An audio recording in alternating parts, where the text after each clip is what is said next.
그때 백구가 갑자기 거칠게 짖기 시작했습니다. 창밖을 향해 목청껏 지저대는 모습이 평소와 달랐어요.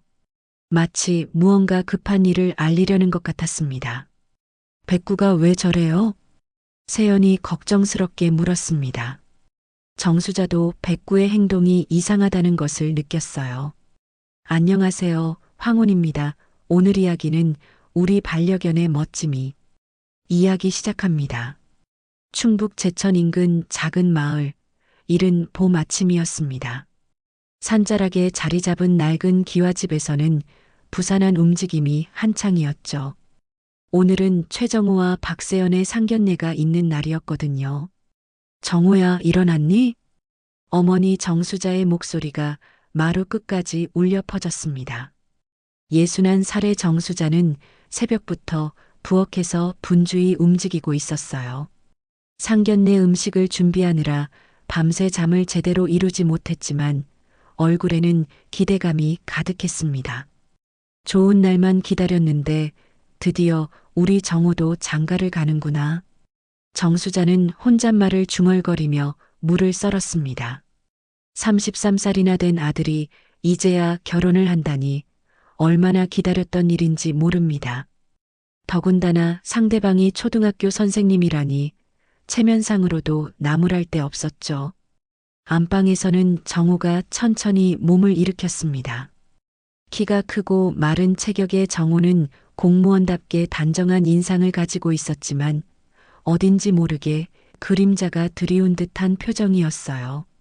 창밖을 바라보는 정호의 눈빛에는 말로 표현하기 어려운 복잡한 감정들이 흘러가고 있었습니다. 멍멍. 문 밖에서 백구의 짖는 소리가 들렸습니다. 하얀 털에 갈색 점박이가 있는 중형견 백구는 정혼의 가족이 3년 전 구조한 유기견이었어요. 처음엔 사람을 무서워했던 백구였지만 지금은 정호를 가장 따르는 충실한 반려견이 되어 있었죠. 정호는 문을 열어 백구를 안방으로 들였습니다. 백구는 정호의 무릎에 머리를 비비며 꼬리를 살랑살랑 흔들었어요. 하지만 오늘따라 백구의 눈빛이 평소와 달랐습니다. 마치 무언가를 걱정하는 듯한, 불안해하는 듯한 표정이었거든요. 백구야, 너도 아는구나. 정호는 백구의 머리를 천천히 쓰다듬으며 조용히 말했습니다. 백구는 정호를 올려다보며 작게 낑낑거렸어요. 걔는 사람의 마음을 먼저 안다고 하던데 정말 그런 것 같았습니다. 정호야, 빨리 나와서 준비해라. 정수자의 재촉하는 소리가 들려왔습니다. 정호는 한숨을 내쉬며 옷장에서 정장을 꺼냈어요. 상견례를 위해 새로 맞춘 짙은 남색 양복이었습니다. 거울 앞에 서서 넥타이를 매는 정호의 손이 미세하게 떨리고 있었죠. 거실에서는 정수자가 마지막 점검을 하고 있었습니다. 상 위에는 갖가지 나물과 전, 그리고 정성스럽게 끓인 갈비찜이 올려져 있었어요. 방안 구석구석까지 깨끗하게 치워놓았고 꽃병에는 산에서 꺾어온 개나리가 환하게 피어 있었습니다. 이제 곧 세연이네가 오겠구나. 우리 정호도 이제 어엿한 가정을 꾸리게 되고. 정수자는 뿌듯한 마음으로 주변을 둘러보았습니다. 남편 없이 홀로 정호를 키워온 세월이 얼마나 힘들었는지 모릅니다. 이제 며느리를 맡게 되니 그 모든 고생이 보상받는 것 같았어요. 정호가 정장을 차려입고 거실로 나왔습니다. 단정하게 차려입은 모습이 제법 듬직해 보였지만 얼굴빛이 평소보다 창백했어요. 정수자는 아들의 모습을 보며 흐뭇해했습니다. 우리 정호가 이렇게 멋있게 생겼는데 왜 이제서야 장가를 간다고 하는지 모르겠다. 어머니, 괜찮으실 거죠? 정호의 목소리에는 걱정이 섞여 있었습니다. 정수자는 아들의 어깨를 토닥이며 웃었어요. 뭐가 걱정이니?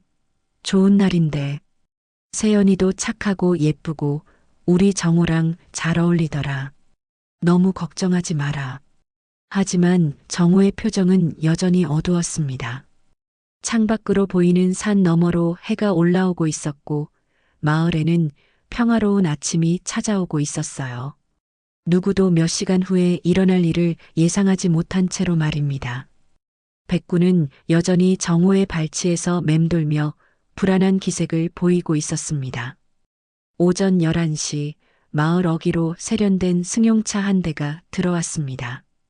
박세영과 그녀의 부모님이 탄 차였어요. 정수자는 대문 앞에서 손을 비비며 기다리고 있었고 정우는 어머니 옆에 서서 어색하게 미소를 짓고 있었습니다. 어서 오세요. 어서 와요. 정수자의 반가운 인사에 세연의 어머니가 정중하게 인사를 건넸습니다. 세연은 단아한 한복을 입고 있었는데 연분홍 저고리가 그녀의 얌전한 인상과 잘 어울렸어요. 안녕하세요, 어머님. 세연이 정우에게 다가와 조심스럽게 인사했습니다. 정우는 고개를 끄덕이며 대답했지만 평소보다 말수가 적었어요. 세연은 정우의 표정이 어딘지 굳어 있다는 것을 눈치챘지만 상견례 자리에 긴장감 때문이라고 생각했습니다. 거실에 모두 둘러앉았습니다.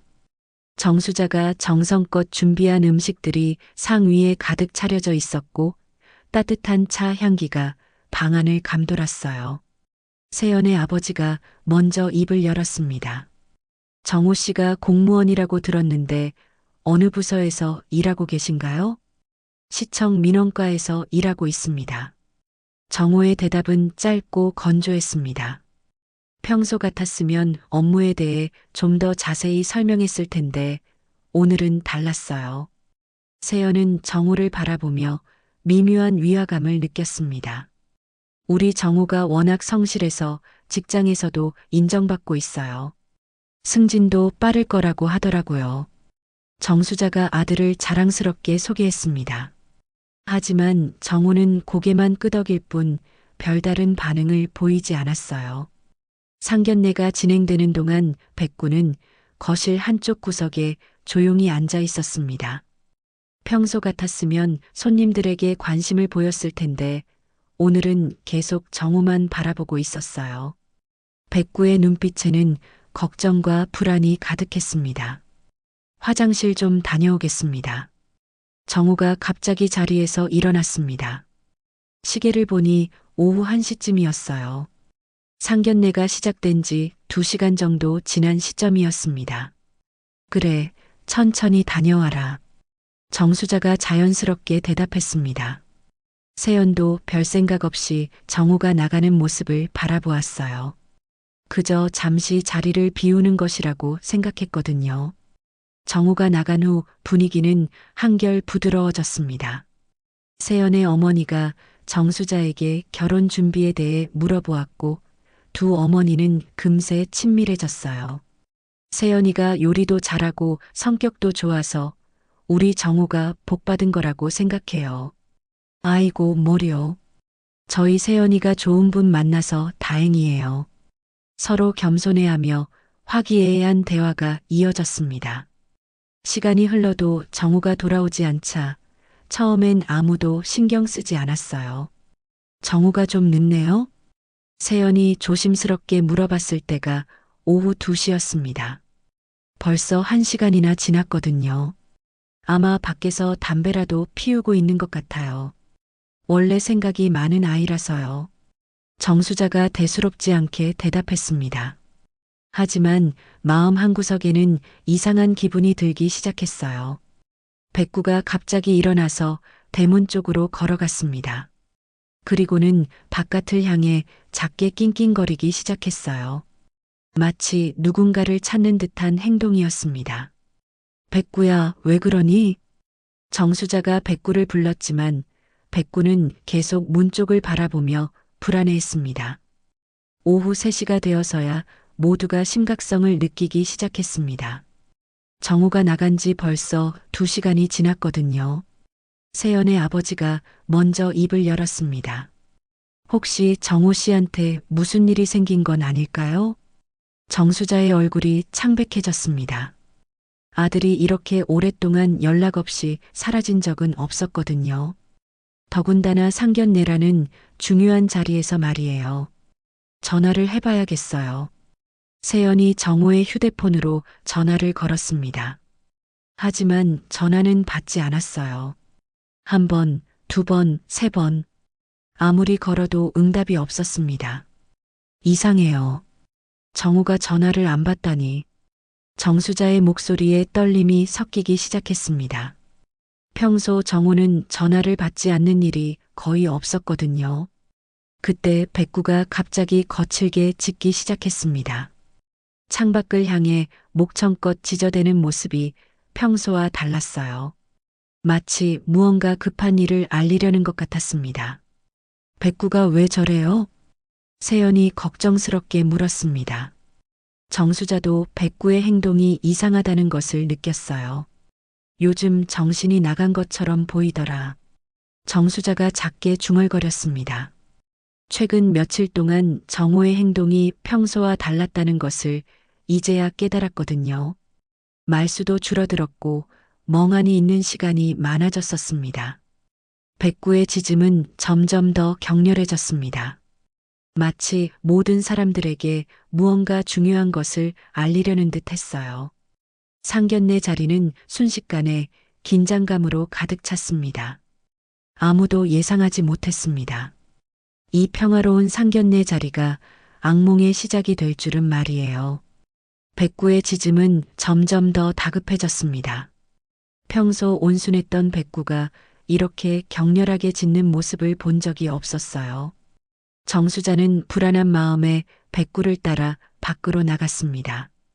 백구야, 왜 그러니? 정우 어디 갔는지 아니? 백구는 정수자를 보더니 산 쪽을 향해 달려가기 시작했습니다. 그러다가 멈춰서서 정수자를 돌아보며 따라오라는 듯 짖었어요. 세연도 걱정이 되어 뒤따라 나왔습니다. 어머님, 백구가 뭔가 알고 있는 것 같아요. 그런 것 같네요. 우리 백구가 정우를 제일 잘 아는데. 두 사람은 백구를 따라 집 뒤편 산 입구로 향했습니다. 백구는 계속 앞서가며 무언가를 찾는 듯 했어요. 그러다가 갑자기 멈춰 섰습니다. 백구가 입에 무언가를 물고 있었습니다. 정수자와 세연이 가까이 다가가 보니 그것은 낡은 운동화 한 짝이었어요. 아침에 정우가 신고 있던 바로 그 운동화였습니다. 이게 정우 신발이에요. 정수자의 목소리가 떨렸습니다. 세연도 얼굴이 하얗게 질렸어요. 백구가 물고 온 운동화는 진흙투성이었고 끈이 풀어져 있었습니다. 어떻게 된 거죠? 왜 신발이 여기에? 세연이 떨리는 목소리로 물었습니다. 정수자는 운동화를 받아들고 이리저리 살펴보았어요. 분명히 정우의 것이 맞았습니다. 백구는 운동화를 내려놓더니 더 깊은 산속을 향해 다시 짖기 시작했습니다. 마치 더 들어가자고 재촉하는 것 같았어요. 세연아, 우리 집으로 돌아가서 신고부터 해야겠어요. 정수자의 판단에 세연도 고개를 끄덕였습니다. 두 사람은 급히 집으로 돌아가서 상황을 설명했어요. 세연의 부모님도 심각성을 깨닫고 즉시 경찰서에 신고했습니다. 네, 상견례 중에 신랑이 사라졌다고요? 언제부터인가요? 경찰서에서는 처음에 대수롭지 않게 여겼습니다. 성인 남성이 몇 시간 연락이 안 된다고 해서 실종 신고를 받는 경우는 드물었거든요. 아니에요. 신발을 걔가 물고 왔어요. 분명 무슨 일이 있었을 거예요. 정수자가 다급하게 설명했습니다. 백구가 물고 온 운동화를 보여주자 경찰관의 표정도 진지해졌어요. 알겠습니다. 일단 수색팀을 보내겠습니다. 1시간 후 경찰과 119 구조대가 마을에 도착했습니다. 백구가 운동화를 발견한 지점을 중심으로 수색이 시작되었어요. 마을 사람들도 하나둘 모여들기 시작했습니다. 정우가 어디 갔다는 거야? 상견례 날 신랑이 사라졌다니 이게 무슨 일이야? 마을 사람들의 수군거림이 여기저기서 들렸습니다. 평화로웠던 마을에 갑자기 비상이 걸린 거죠. 백구는 수색대를 앞장서서 안내했습니다. 마치 정우가 어디로 갔는지 알고 있다는 듯이 길을 인도했어요. 수색대는 백구를 따라 산 깊숙이 들어갔습니다. 걔가 정말 영리하네요. 사람보다 후각이 뛰어나니까 길을 잘 찾는 것 같아요. 구조대원이 감탄하며 말했습니다. 백구는 쉬지 않고 앞서가며 특정 방향으로 안내했어요. 정수자는 집에서 초조하게 기다리고 있었습니다. 세연도 창밖만 바라보며 불안해했어요. 두 어머니는 서로 위로하려 했지만 모두 걱정이 가득한 표정이었습니다. 우리 정우가 무슨 일을 당한 건 아니겠죠? 괜찮을 거예요. 분명히 찾을 수 있을 거예요. 하지만 시간이 지날수록 불안은 더욱 커졌습니다. 해가 서쪽으로 기울어가고 있었고 수색은 여전히 진행 중이었어요. 그때 무전기에서 급한 목소리가 들려왔습니다. 본부, 여기 뭔가 발견했습니다. 수색대가 백구가 안내한 지점에서 정오의 흔적을 발견한 것이었습니다. 정수자와 세연은 급히 현장으로 달려갔어요. 여기 봐주세요.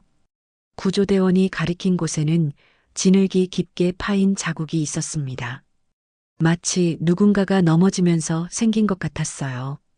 그리고 그 주변에는 젖은 손수건과 찢어진 셔츠 조각이 떨어져 있었습니다. 이것도 정우 것 같은데요. 세연이 떨리는 손으로 셔츠 조각을 집어들었습니다. 정우가 아침에 입었던 하얀 셔츠와 같은 재질이었어요. 칼로 벤 것 같은 흔적도 있네요. 수사관이 땅을 자세히 살펴보며 말했습니다. 흙바닥에는 날카로운 것으로 그은 듯한 자국들이 여러 개 있었어요. 모든 사람들의 얼굴이 창백해졌습니다. 단순한 실종이 아니라 범죄에 연루되었을 가능성이 높아 보였거든요. 혹시 정호 씨한테 원한을 가진 사람이 있나요? 경찰관이 정수자에게 물었습니다. 정수자는 고개를 저었어요. 아니에요. 우리 정우는 조용하고 착한 아이예요. 누구와도 다투지 않았어요.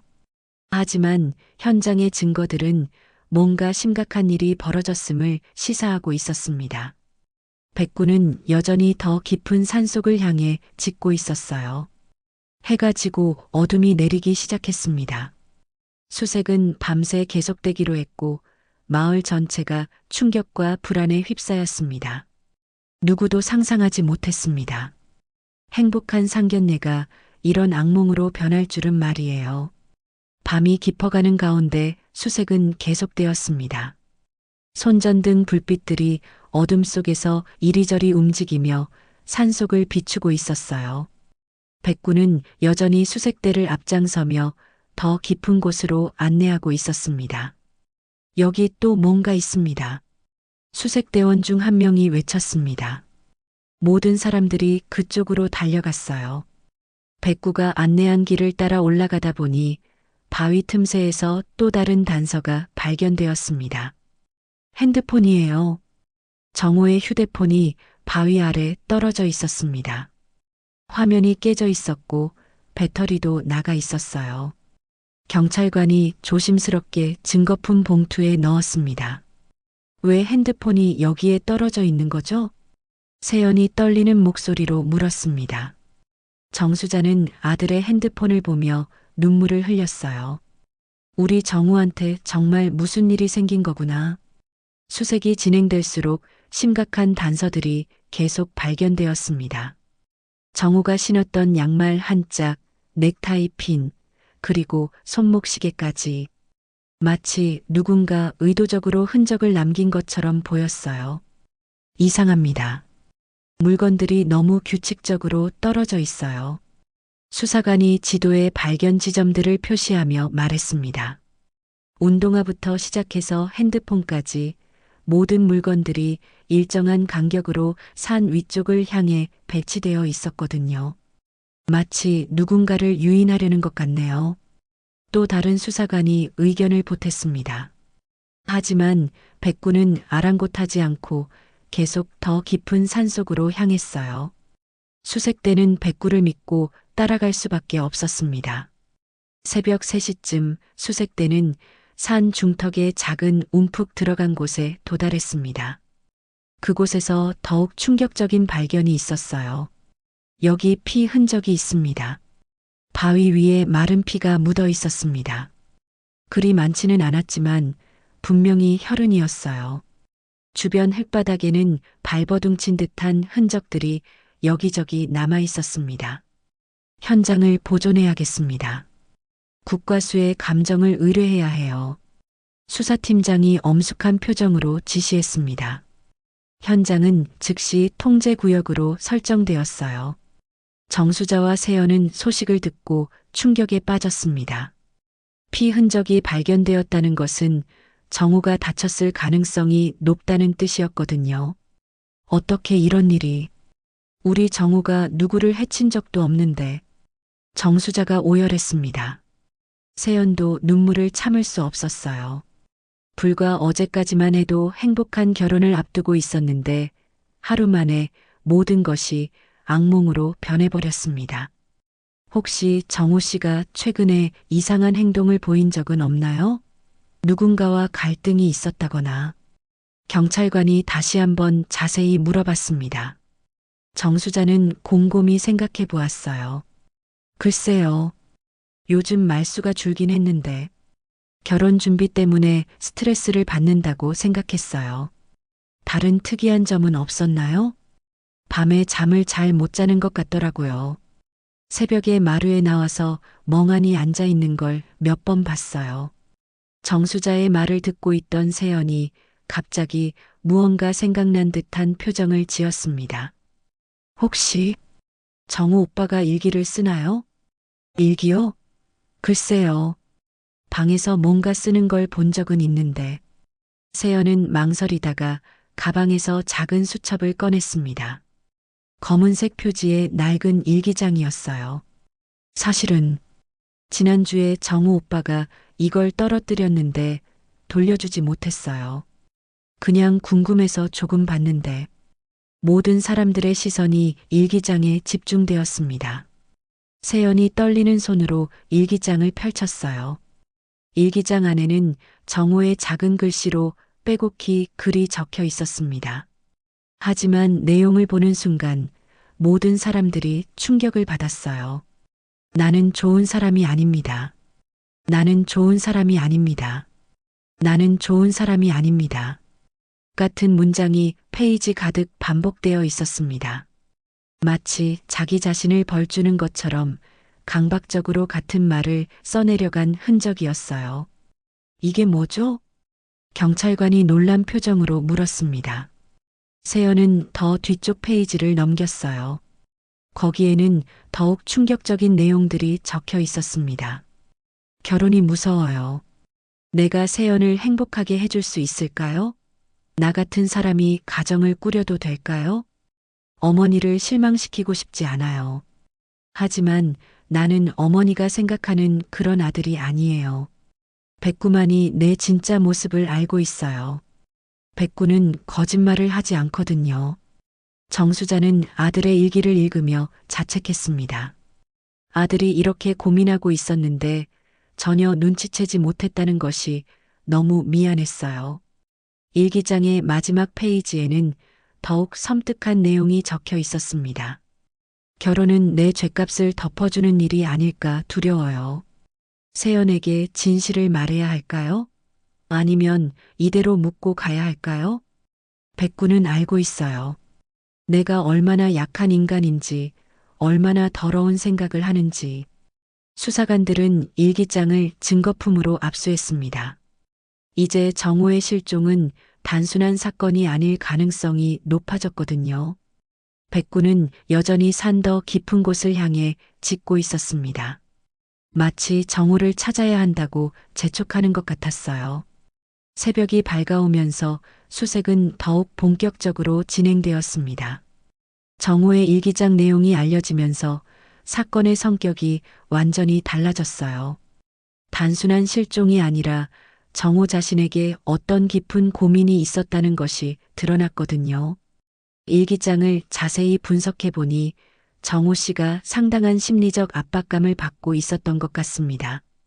수사관이 정수자와 세연에게 설명했습니다.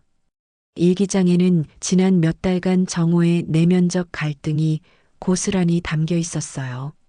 세연은 일기장의 다른 페이지들을 천천히 읽어보았습니다.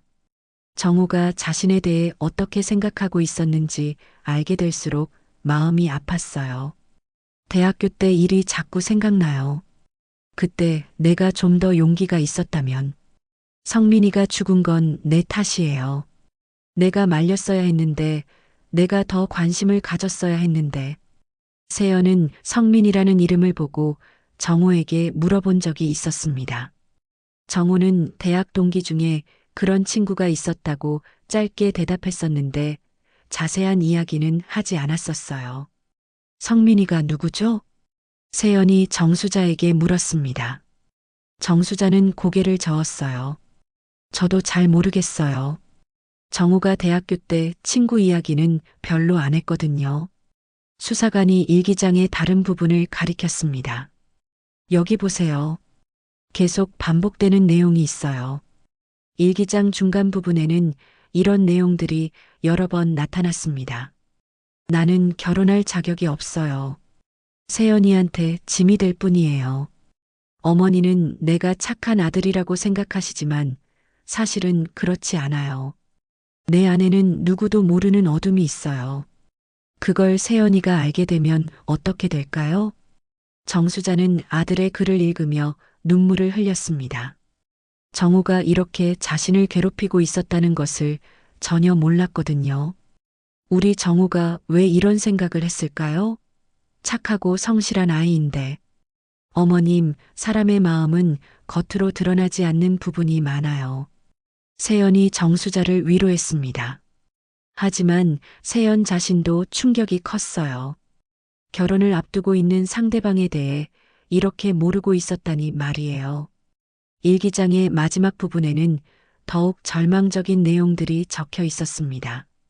상견례가 끝나면 모든 게 결정되겠죠. 나는 평생 이 거짓말을 안고 살아야 하는 걸까요? 백구만이 진실을 알고 있어요. 백구 앞에서는 가면을 벗을 수 있거든요. 만약 내가 사라진다면 모든 사람들이 더 행복해질까요? 마지막 문장을 본 순간 모든 사람들이 심각성을 깨달았습니다. 정우가 극단적인 선택을 했을 가능성이 있었거든요. 즉시 수색 범위를 넓혀야겠습니다. 계곡이나 절벽 쪽도 살펴봐야 해요. 수사팀장이 급하게 지시했습니다. 사건의 성격이 완전히 바뀌었어요. 백구는 여전히 산 더 깊은 곳을 향해 안내하고 있었습니다. 수색대가 따라가다 보니 점점 험한 지형이 나타났어요. 깊은 계곡과 가파른 바위들이 여기저기 있었습니다. 정우 오빠가 정말 여기까지 왔을까요? 세연이 걱정스럽게 물었습니다. 이런 험한 곳에서 혼자 무엇을 하려고 했던 걸까요? 백구가 안내하는 걸 보면 분명히 정호 씨의 냄새를 따라가고 있는 것 같아요. 구조대원이 대답했습니다. 개의 후각은 사람보다 수천 배 뛰어나니까 백구를 믿고 따라가는 것이 최선이었어요. 수색이 계속되는 동안 정수자는 아들에 대해 다시 생각해 보았습니다. 정우가 최근 몇 달 동안 보였던 행동들이 이제야 이해가 되기 시작했어요. 그러고 보니 정우가 요즘 밥도 잘 안 먹고 밤에 잠도 잘 못 잤어요. 혼자 있는 시간도 많아졌고 백구하고만 시간을 보내는 일이 늘었고요. 정수자는 자신이 아들의 신호를 놓쳤다는 것에 자책감을 느꼈습니다. 결혼 준비에만 신경 쓰느라 정작 정호의 마음은 살피지 못했던 거죠. 세연도 마찬가지였습니다. 정호와 만날 때마다 뭔가 어색한 기분이 들었는데 그냥 결혼 전 긴장감이라고 생각했었어요. 정호가 이렇게 깊은 고민에 빠져 있었다는 것을 전혀 눈치채지 못했습니다.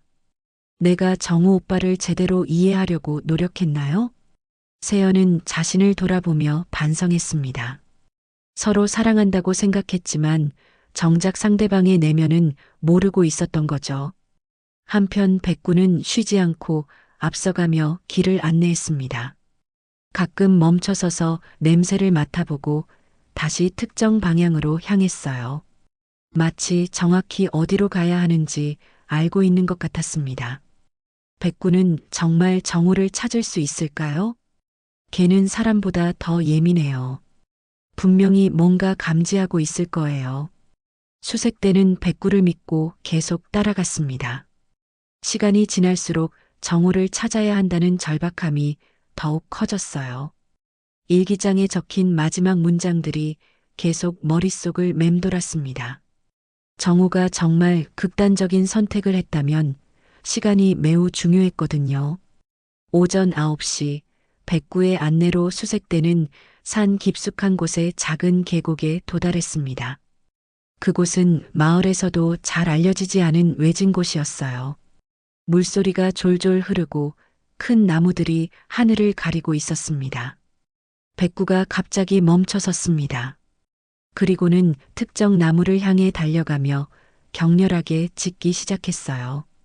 평소와는 완전히 다른 절규에 가까운 울음소리였습니다. 저기 뭔가 있는 것 같아요. 수색대원이 외쳤습니다. 모든 사람들이 백구가 짖고 있는 나무 쪽으로 달려갔어요. 큰 참나무 밑에 누군가가 쓰러져 있었습니다. 정우였어요. 목에는 수건이 감겨 있었고 의식을 잃은 채 축 늘어져 있었습니다. 정우다. 우리 정우야. 정수자가 비명을 지르며 달려갔습니다. 세연도 얼굴이 창백해진 채 뒤따랐어요. 119 구급차 즉시 요청합니다. 수사팀장이 무전기에 대고 외쳤습니다.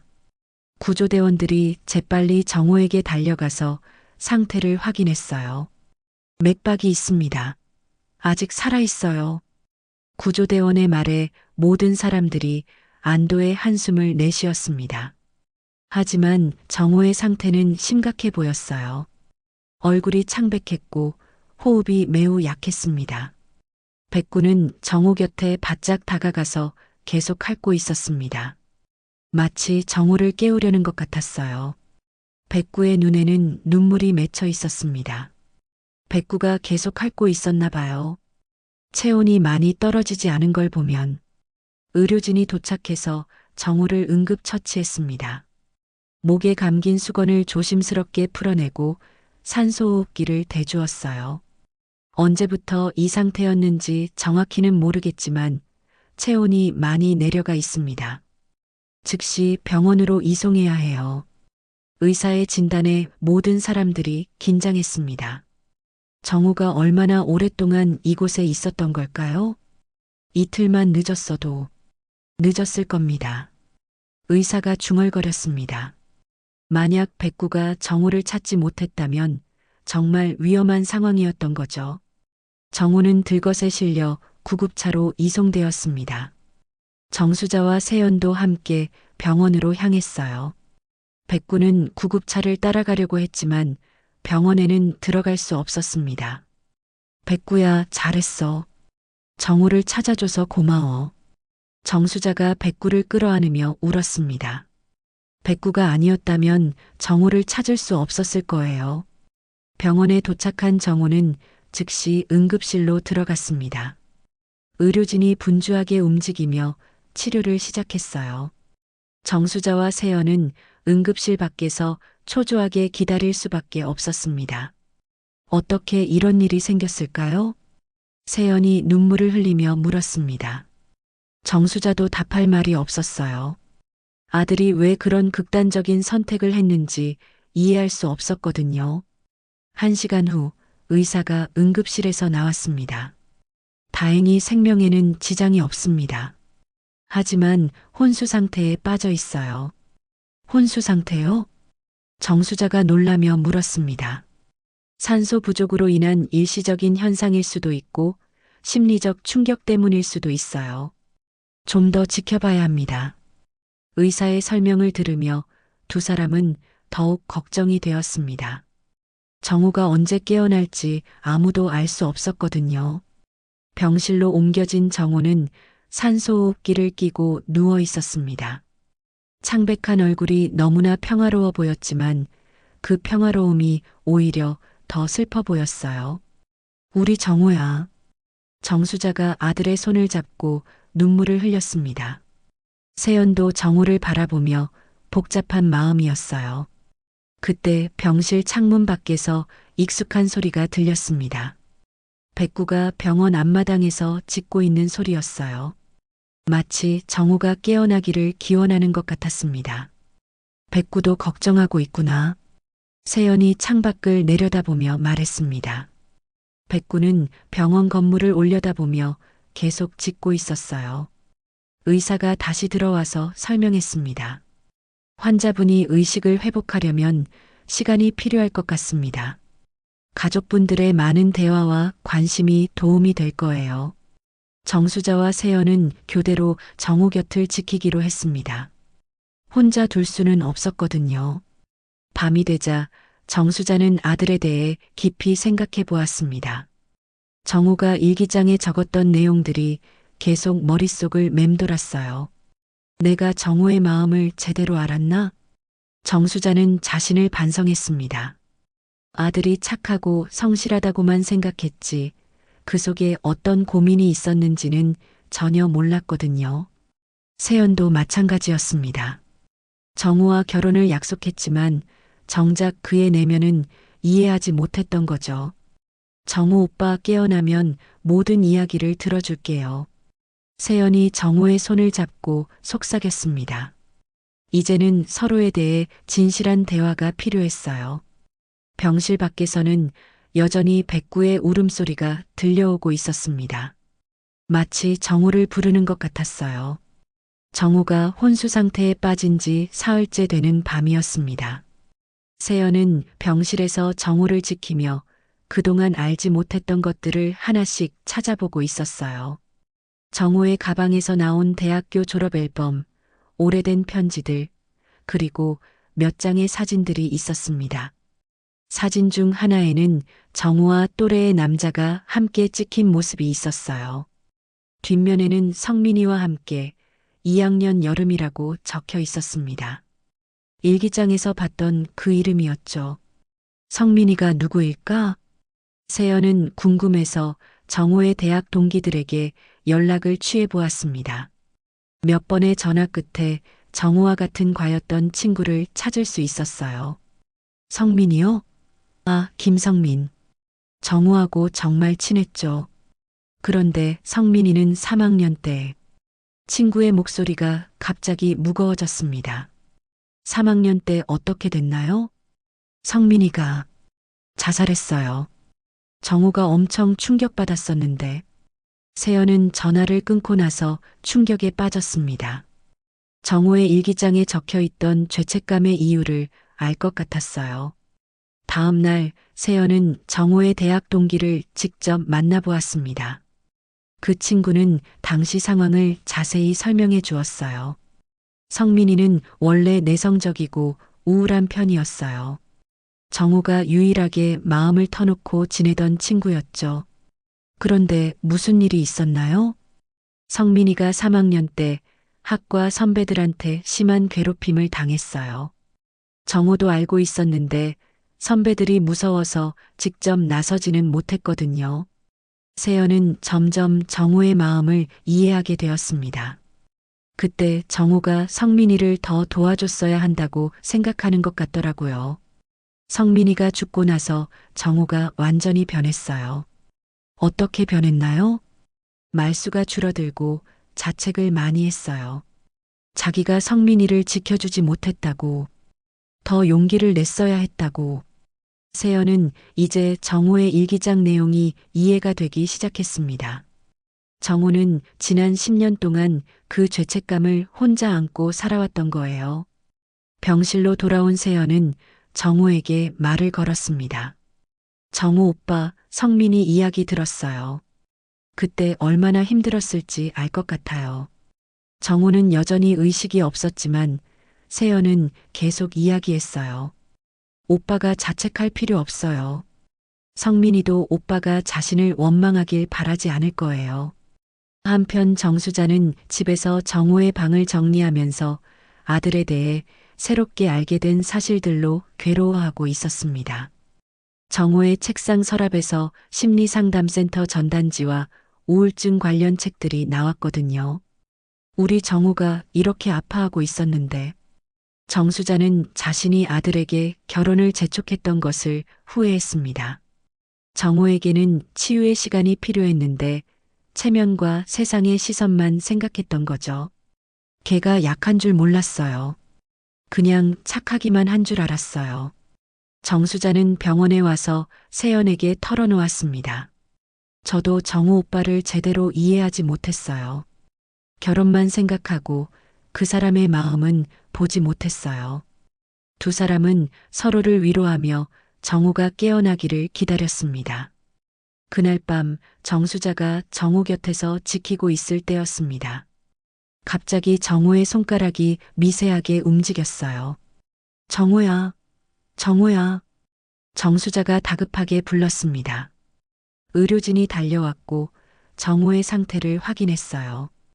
의식이 돌아오고 있는 것 같습니다. 의사의 말에 정수자는 눈물을 흘렸습니다. 세연도 급히 병원으로 달려왔어요. 정우의 눈꺼풀이 천천히 떠졌습니다. 처음에는 초점이 맞지 않았지만 점차 주변을 인식하기 시작했어요. 어머니, 정우의 첫 마디였습니다. 목소리가 쉬어 있었지만 분명히 들렸어요. 정우야, 괜찮아. 다 괜찮아. 정수자가 아들의 손을 잡고 눈물을 흘렸습니다. 정우는 천천히 고개를 돌려 세연을 보았습니다. 그리고는 미안한 표정을 지었어요. 세연아, 미안해. 미안할 게 뭐 있어요. 살아줘서 고마워요. 세연도 눈물을 참을 수 없었습니다. 정우는 며칠 동안 회복하면서 조금씩 이야기를 꺼내기 시작했습니다. 성민이에 대한 죄책감, 결혼에 대한 두려움, 그리고 자신이 느꼈던 무력감에 대해서 말이에요. 나는 성민이를 지켜주지 못했어. 그때 더 용기를 냈어야 했는데. 그건 오빠 탓이 아니에요. 오빠도 어렸고 무서웠을 거예요. 세연이 정우를 위로했습니다. 정수자도 처음으로 아들에게 진심으로 사과했습니다. 미안하다, 정우야. 내 마음을 제대로 보지 못했어. 결혼을 재촉하고 체면만 생각했구나. 정우는 어머니와 세연의 말을 들으며 조금씩 마음이 열리기 시작했습니다. 백구는 어디 있어요? 정우가 물었습니다. 백구가 자신을 찾아줬다는 이야기를 들었거든요. 밖에서 기다리고 있어. 너를 찾아준 영웅이야. 정수자가 웃으며 대답했습니다. 정우는 창밖을 보며 백구에게 고마운 마음을 전했습니다. 백구가 없었다면 지금 여기에 있을 수 없었거든요. 일주일 후 정우는 퇴원할 수 있게 되었습니다. 몸은 많이 회복되었지만 마음의 상처는 여전히 아물지 않은 상태였어요. 의사는 정기적인 심리 상담을 받을 것을 권했습니다. 퇴원하는 날 병원 앞에서 백구가 기다리고 있었습니다. 정우를 보자마자 백구는 꼬리를 흔들며 달려왔어요. 정우는 백구를 끌어안고 한참 동안 울었습니다. 백구야, 고마워. 너 때문에 내가 살았어. 백구는 정우의 얼굴을 핥으며 기뻐했습니다. 마치 주인이 돌아온 것을 축하하는 것 같았어요. 집으로 돌아가는 길에서 정우는 마을 사람들과 마주쳤습니다. 모든 사람들이 정우가 무사히 돌아온 것을 반가워했어요. 정우야, 정말 다행이다. 우리가 얼마나 걱정했는지 모른다. 앞으로는 혼자 끙끙 앓지 말고 우리한테 이야기해라. 마을 사람들의 따뜻한 말에 정우는 감동했습니다. 자신이 혼자가 아니라는 것을 느꼈거든요. 집에 도착해서 정우는 세연과 진솔한 대화를 나누었습니다. 결혼에 대한 이야기부터 시작했어요. 세연아, 우리 결혼을 조금 미루면 안 될까? 정우의 제안에 세연은 고개를 끄덕였습니다. 당연하죠. 오빠가 완전히 회복할 때까지 기다릴게요. 미안해. 나 때문에 내가 고생하고. 고생이 아니에요. 진짜 오빠를 알게 되어서 오히려 다행이에요. 세연의 말에 정우는 안도했습니다. 세연이 자신의 어두운 과거까지 받아들여 준다는 것이 고마웠어요. 나는 심리 상담을 받으려고 해. 성민이 일도 제대로 정리하고 싶고 내 마음도 치유하고 싶어. 좋은 생각이에요. 저도 함께 상담받을게요. 서로를 더 잘 이해할 수 있을 거예요. 두 사람은 함께 심리 치료를 받기로 약속했습니다. 건강한 관계를 위해서는 서로의 마음을 제대로 아는 것이 중요했거든요. 정수자도 변화했습니다. 아들에게 결혼을 재촉하는 대신 정우의 마음을 먼저 살피게 되었어요. 정우야, 엄마가 너를 너무 몰아세웠구나. 앞으로는 내 속도에 맞출게. 어머니, 괜찮아요. 어머니도 저를 걱정해서 그러신 거잖아요. 모자 간의 대화도 예전보다 훨씬 솔직해졌습니다. 한 달 후, 정우는 성민이의 무덤을 찾아갔습니다. 세연과 백구도 함께했어요. 오랫동안 하지 못했던 작별 인사를 하기 위해서였습니다. 성민아, 미안해. 그때 너를 지켜주지 못해서. 정우는 무덤 앞에서 눈물을 흘리며 그동안 하지 못했던 이야기를 털어놓았습니다. 이제는 내가 더 강해질게. 너처럼 힘든 사람들을 도울 수 있는 사람이 될게. 정우는 성민이에게 약속했습니다.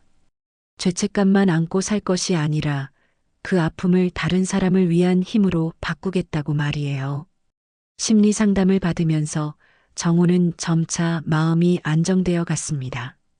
세연과의 관계도 더욱 깊어졌어요. 서로의 상처와 아픔까지 나누면서 진정한 동반자가 되어가고 있었습니다. 몇 달 후 정우는 직장에서 어려움을 겪는 동료들을 도우는 일에 적극적으로 나서게 되었습니다. 성민이와 같은 아픔을 겪는 사람들이 더 이상 혼자 고통받지 않게 하려는 마음이었어요. 정우 씨 덕분에 많은 도움이 되었어요. 동료들의 고마운 말에 정우는 보람을 느꼈습니다. 자신의 아픔이 다른 사람에게 도움이 될 수 있다는 것을 깨달았거든요. 1년 후 정우와 세연은 조용한 결혼식을 올렸습니다. 화려한 예식장 대신 마을 회관에서 소박하게 치렀어요. 마을 사람들과 진짜 소중한 사람들만 초대했습니다. 백구는 결혼식에서 특별한 역할을 맡았습니다. 반지를 목에 걸고 신랑 신부에게 전달하는 링베어러였어요. 모든 사람들이 백구에게 박수를 보냈습니다. 백구가 우리를 이어준 큐피드네. 세연이 웃으며 말했습니다. 정말로 백구가 없었다면 지금의 행복도 없었을 거예요. 결혼식이 끝나고 정우는 마을 뒷산을 올라갔습니다. 그곳에서 마을 전체가 내려다 보였어요. 평화롭고 따뜻한 풍경이었습니다. 그날 백구가 아니었으면 난 여기 없었을 거예요. 정우가 세연과 정수자에게 진심으로 고백했습니다. 하지만 이제는 살아갈 이유가 생겼어요. 세연이도 있고 어머니도 있고 백구도 있고 나를 필요로 하는 사람들이 있다는 걸 알았거든요. 세연이 정우의 손을 잡았습니다. 앞으로는 혼자 고민하지 말아요. 우리가 함께 있잖아요. 그래, 이제는 가족이니까. 정수자도 두 사람을 따뜻하게 바라보았습니다. 해가 지면서 하늘이 붉게 물들었습니다. 세 사람과 백구는 나란히 서서 석양을 바라보고 있었어요. 백구는 정우의 다리에 몸을 비비며 꼬리를 살랑살랑 흔들었습니다. 백구는 사람보다 마음을 먼저 알아보는 법이야. 정수자가 백구를 쓰다듬으며 말했습니다. 정말 그랬습니다. 백구는 정우의 아픔을 누구보다 먼저 알아챘고 그를 구해준 진정한 영웅이었어요. 이제 정우는 더 이상 혼자가 아니었습니다. 사랑하는 사람들과 함께 새로운 삶을 시작할 준비가 되어 있었거든요. 그리고 그 모든 시작에는 백구가 있었습니다. 마을로 내려가는 길에서 네 식구는 행복하게 걸어갔습니다. 백구가 가장 앞서가며 길을 안내했어요. 마치 더 밝은 미래로 이끌어주는 것처럼 말이에요. 지금까지 시청해주셔서 감사합니다. 구독과 좋아요는 제작에 큰 힘이 됩니다. 더 재밌는 이야기로 돌아오겠습니다. 지금까지 황혼이었습니다.